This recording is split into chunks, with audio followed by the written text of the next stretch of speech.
Hey, shalom everyone, this is Kris Shoemaker, also known as Yehudah ben Shomeyr, and welcome to the Daily Drash. Today's Daily Drash, I want to talk to you about Cain and Abel, which is found in Genesis 4, and Noah and his three sons, Shem, Ham, and Japheth, found in Genesis 7. One thing I want to point out to you is that in modern-day Christianity, Christians will make the claim that, that Gentiles are not obligated to keep the commandments. They're not obligated to keep the Torah, the law of Moses, the 5 books of Moses, Genesis, Exodus, Leviticus, Numbers, Deuteronomy, the 613 commandments. They say that it was only for the Jews and not for the Gentiles. But in the instance of Cain and Abel, we find that they were making sin sacrifices, and that God accepted Abel's sacrifice because it was the first and it was the best, and that he did not accept Cain's sacrifice, implying that it wasn't his first offering, it wasn't the best of his offerings, it wasn't the best of what he could give. How did they know to sacrifice to God? How did they know to sacrifice a sin offering to God? That's not recorded until the time of Moses. Interesting. Let's fast forward to Noah. Noah took 2 pairs of animals on the ark, and he took 7 pairs of clean animals. Wait a second, what's the deal with Moses and the clean and unclean animals? How did he know the difference between clean animals and unclean animals?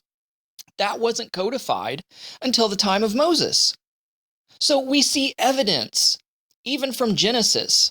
We see evidence of times before Moses where God's people, who weren't even Jews, were keeping the law, were keeping the Torah. Obviously, the law, the Torah, God's instructions, were passed down orally from, parent to child, from generation to generation, and they were kept and followed. And it was written down and codified in the time of Moses. Because we have, Abraham keeping Torah. We have Adam and Cain and Abel keeping Torah. We have Noah keeping Torah. And we have all these other, Enoch keeping Torah. Well, how did they know what Torah was? Torah was orally passed down from God to Adam and Eve to one generation to the next, until it came down to Moses, and he reminded the people of the law that they have forsaken and forgotten, and it was codified and actually written down for our benefit, for us in the future. And I want to make it, just blow this theory out of the water that the Torah, the law, is only for the Jews. Neither Noah nor his sons, Ham, Shem, and Japheth, were Hebrews or Jews. Neither were Cain and Abel, or even Adam and Eve. But yet, they were all obedient to the law. They were all Torah observant. So, that argument there just blows away that, that straw man that the law is only for the Jews or only for the Hebrews. Second of all, I want to remind you that when the children of Israel accept the law on Mount Sinai, if you read the passage carefully, there were other people that were there besides the children of Israel. They were the mixed multitude, and they also agreed, along with the children of Israel, that they were going to keep the laws of God.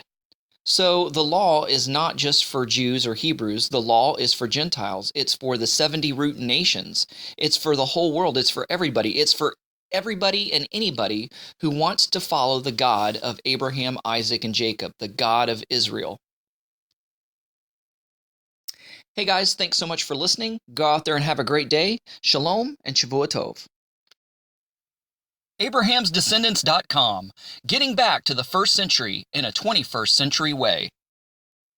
Hey everybody, thanks for watching.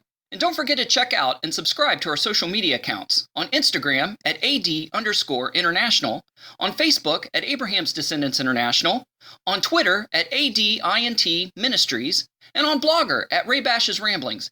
And don't forget to check out and bookmark our website, AbrahamsDescendants.com. Shalom.